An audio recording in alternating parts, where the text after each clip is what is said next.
dengan NIM D1D024 046 dari kelas R003 Prodi Kehutanan. Pada malam hari ini, saya ingin mempresentasikan tentang keseluruhan materi mind mapping di semester 1 ini, dengan materi yang meliputi nilai mutlak, himpunan, persamaan garis lurus, sistem persamaan linear 2 variabel, linear 3 variabel, persamaan kuadrat, relasi dan fungsi, logika matematika, matriks, matriks lanjutan, limit, turunan, dan peluang.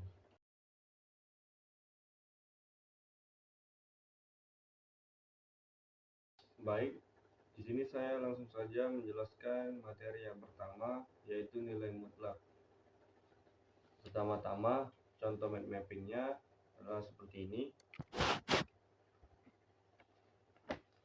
Inilah contoh mind mapping dari kelompok saya yang beranggotakan saya dan Glory Dona Simamora.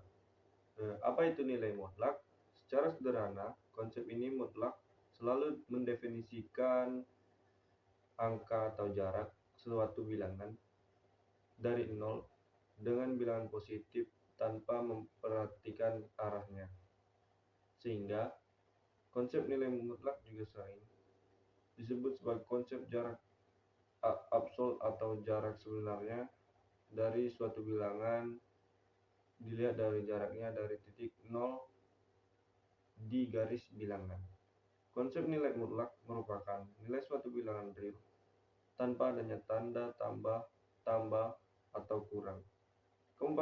Kalian semua pasti memahami garis bilangan kan? Konsep nilai mutlak juga bisa divisualisasikan dengan garis bilangan. Dalam garis bilangan, saat kamu bergerak 2 angka ke kanan, kamu akan berada di titik 2, sedangkan saat kamu bergerak 2 ke kiri, kamu akan berada di titik 2. Namun, dalam konsep nilai mutlak, kamu bisa mengabaikan tanda negatifnya.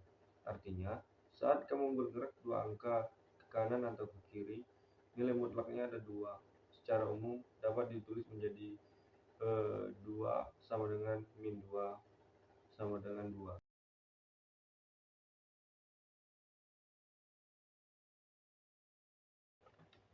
Materi yang kedua yaitu adalah himpunan.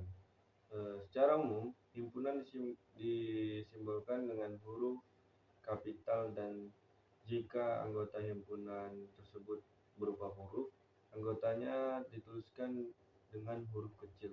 Ada beberapa cara penulisan himpunan, yaitu yang pertama menggunakan kata-kata, yaitu dengan menyebutkan semua syarat ataupun sifat dari anggota himpunan tersebut di dalam kurung kurawal. Contoh, A merupakan bilangan prima antara 10 dan 40.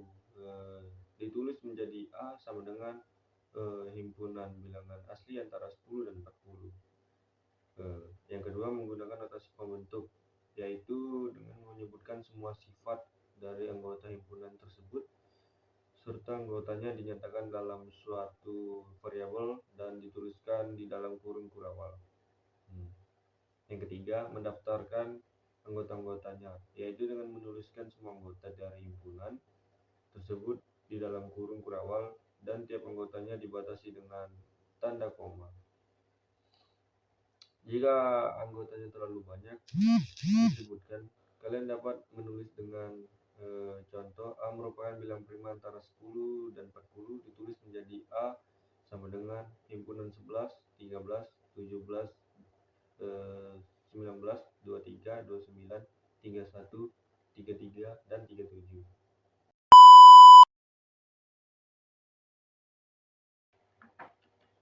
Baik, di sini saya akan menjelaskan materi yang ketiga, yang dimana judulnya adalah persamaan garis lurus. Di sini persamaan garis lurus adalah persamaan matematika yang menggambarkan hubungan linear antara 2 variabel. Biasanya dilambangkan dengan X dan Y. Persamaan garis lurus memiliki bentuk umum AX tambah BY tambah C sama dengan 0. Bentuk X dari persamaan garis lurus adalah Y sama dengan MX ditambah C, di mana X dan Y adalah variabel, M adalah koefisien arah atau gradien dari garis lurus, C adalah konstanta. Persamaan garis lurus memiliki beberapa sifat, yaitu memiliki kemiringan tetap, yang kedua selalu memiliki sumbu Y, yang ketiga selalu memiliki sumbu X, yang keempat dua garis lurus yang paralel memiliki gradien yang sama, yang terakhir dua garis lurus yang tegak lurus memiliki gradien yang berlawanan dengan produknya, yaitu adalah min 1. Persamaan garis lurus juga dapat diterapkan dalam kehidupan sehari-hari, misalnya untuk memperkirakan keuntungan sebuah bisnis di masa depan atau trading begitu.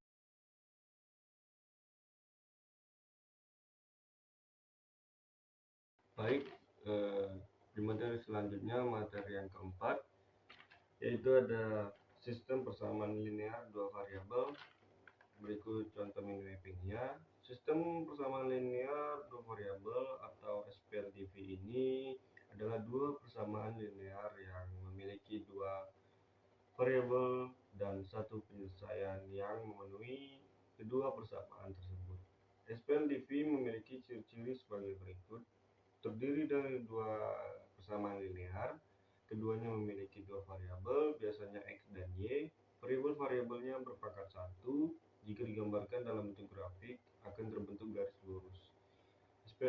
SPLDV ini memiliki banyak manfaat dalam kehidupan sehari-hari, seperti menentukan keuntungan atau laba, mencari harga dasar atau harga pokok suatu barang, membandingkan harga barang, seperti itu. SPLDV dapat diselesaikan dengan beberapa metode, yaitu dengan metode grafik, eliminasi, substitusi, gabungan, diskriminasi, inverse matrix. Itu untuk yang terakhir. Dan untuk menyelesaikan SPLDV dengan metode grafik, langkah-langkahnya adalah yang pertama menggambar garis yang mewakili persamaan dalam bidang kartesius, yang kedua menemukan titik potong dari kedua grafik tersebut, dan yang terakhir penyelesaiannya adalah X dan Y.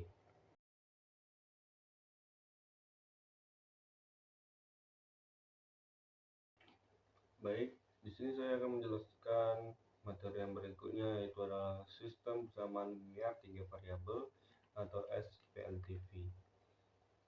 SPLDV merupakan sistem persamaan yang melibatkan tiga variabel, tiga persamaan dengan tiga variabel yang mencari nilai dari setiap variabelnya.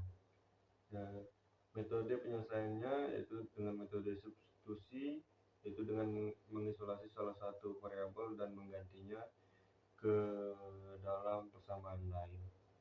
Metode eliminasi menambahkan atau mengurangi persamaan untuk menghilangkan satu variabel, kemudian menyelesaikan dua persamaan yang tersisa.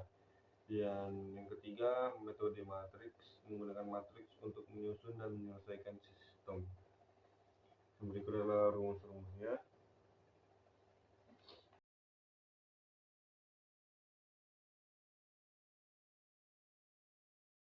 Baik, pada materi yang ke-6 kali ini, yaitu adalah persamaan kuadrat. Persamaan kuadrat itu adalah sebuah persamaan polinomial atau suku banyak yang pangkat tertingginya adalah 2 atau berorder 2. Penerapan kuadrat pada kehidupan sehari-hari bisa kita lihat pada olahraga sepak bola, yang dimana gerakan menendang bola jauh yang arahnya membentuk kurva parabola. Gerakan ini juga merupakan salah satu penerapan dari persamaan kuadrat dengan besarnya gaya tendangan bola sebagai variabel yang mempengaruhinya. Dan bentuk persamaan kuadrat yaitu adalah A, B, dan C. Bilangan real atau A kurang dari 0. X adalah variabel atau nilai yang belum diketahui dan memenuhi persamaan kuadrat tersebut. Di sini adalah contohnya ax kuadrat ditambah bx ditambah c sama dengan 0, yaitu a merupakan bilangan real dan disebut koefisien dari variabel x kuadrat, dan bx merupakan bilangan real dan disebut koefisien dari variabel x, dan c merupakan bilangan real dan disebut sebagai konstanta.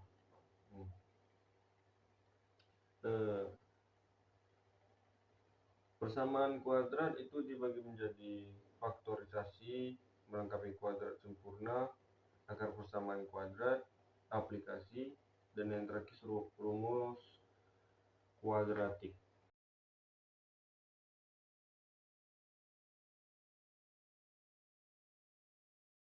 Baik, masuk ke materi berikutnya, yaitu adalah relasi dan fungsi. Yang di sini saya jelaskan, yaitu adalah relasi adalah hubungan antara dua himpunan. Misalnya jika A dan B adalah dua himpunan, maka relasi dari A ke B adalah sekumpulan pasangan terurut A, B. Jenis relasi yaitu ada reflektif, yang dimana reflektif adalah setiap elemen berelasi dengan dirinya sendiri. Yang kedua adalah sistematis, jika A berelasi dengan B, maka B berelasi dengan A. Yang ketiga transitif, jika A berelasi dengan B dan B berelasi dengan C, maka A berelasi dengan C. Yang kedua yang saya jelaskan pada materi ini, yang pertama tadi sudah relasi, yang kedua yaitu adalah fungsi. Fungsi adalah relasi khusus di mana setiap elemen dari himpunan awal, yaitu adalah dominan, berhubungan dengan tepat suatu elemen di himpunan lain, yaitu adalah kodomain. Lalu sifat-sifat fungsi yaitu adalah injektif.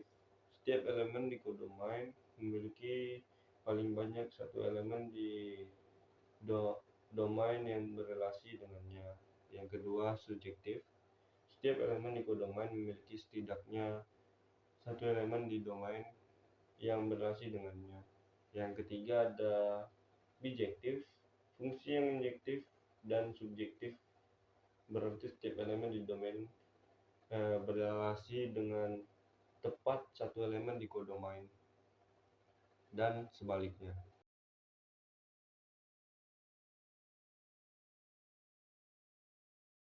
Baik, masuk ke materi 8, yaitu adalah logika matematika.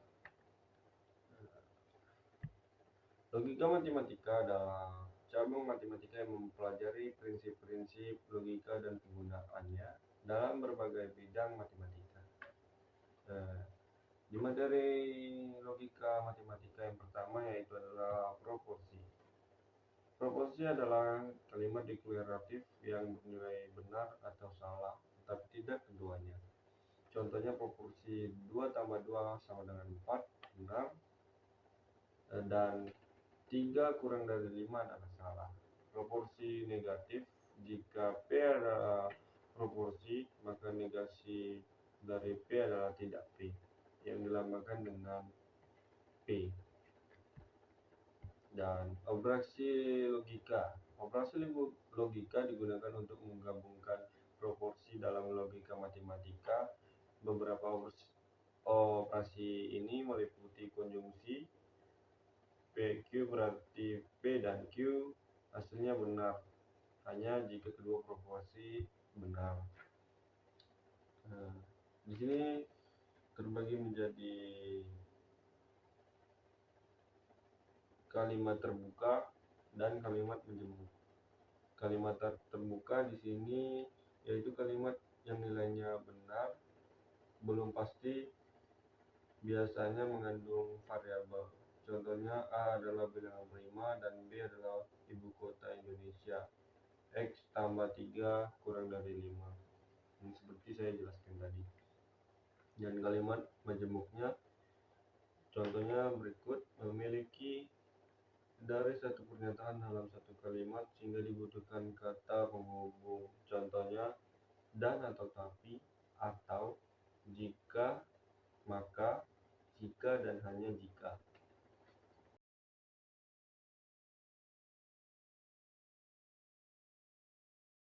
Baik, materi yang ke-9 yaitu adalah matriks. Matriks adalah susunan angka atau elemen yang disusun dalam bentuk baris dan kolom yang biasanya digunakan dalam berbagai cabang matematika, terutama dalam aljabar linear. Berikut adalah pembahasan mengenai matriks, konsepnya. Definisi matriks adalah sebuah array dua dimensi terdiri dari elemen-elemen yang teratur dalam baris dan kolom. Matriks ditulis dalam bentuk baris dan kolom. Ukuran matriks dengan M dan kolom disebut sebagai matriks berukuran M kali N. Contoh matriksnya itu adalah 2 kali 3. Jenis-jenis matriks yang hanya memiliki satu baris, matriks kolom, matriks persegi, dan matriks identitas. Bagi yang tidak tahu matriks identitas, matriks persegi yang elemen-elemen diagonalnya adalah 1 dan elemen lainnya adalah 0. Misalnya untuk matriks 3 kali 3. Matriks 0, matriks yang semua elemennya adalah 0.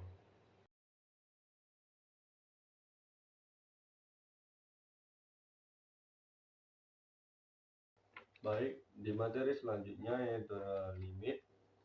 Berikut contoh mappingnya. Limit adalah konsep dasar dalam kalkulus yang digunakan untuk menggambarkan perilaku fungsi saat input mendekati suatu nilai tertentu. Definisi dari limit yaitu adalah limit suatu sisi, limit tak hingga, limit pada titik tak tentu, limit sederhana, limit tidak ada. Mungkin masih banyak lagi yang belum saya tuliskan sini. Lalu limit suatu fungsi f(x) ketika x mendekati nilai a ditulis sebagai limit x ke a fx sama dengan L. Limit biasa juga diperiksa dari suatu sisi, yaitu limit kiri limit x ke a ke a min fx, dan limit kanan limit x ke a plus fx. Sifat dasar limit yaitu adalah limit penjumlahan, limit perkalian, dan limit pembagian.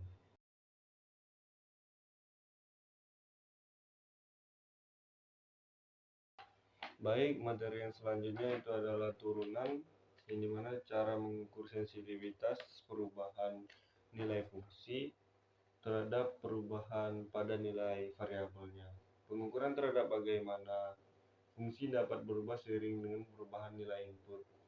Konsep dasarnya yaitu apabila diketahui fx sama dengan axn, maka turunannya adalah f x sama dengan an 2xn min 1, dan aturan dari turunannya ini adalah perkalian dengan konstanta x gx sama dengan a kali fx dan gx sama dengan a kali fx. A sama dengan bilangan real, fx sembarang fungsi.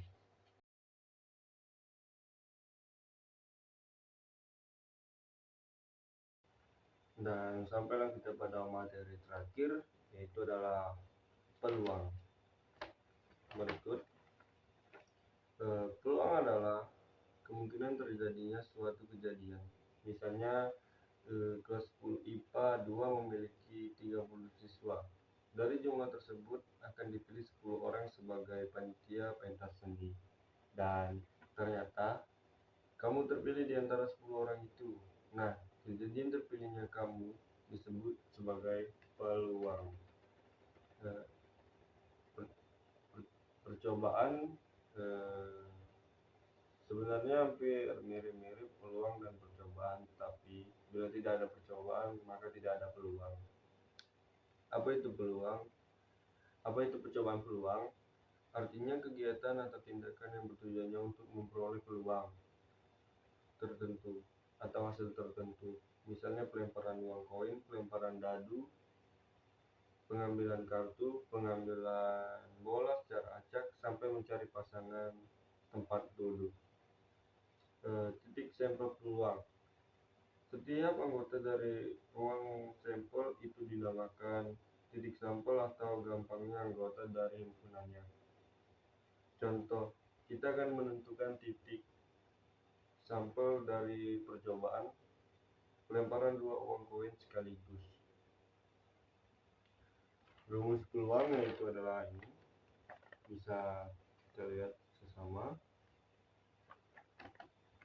dan itu materi dari peluang.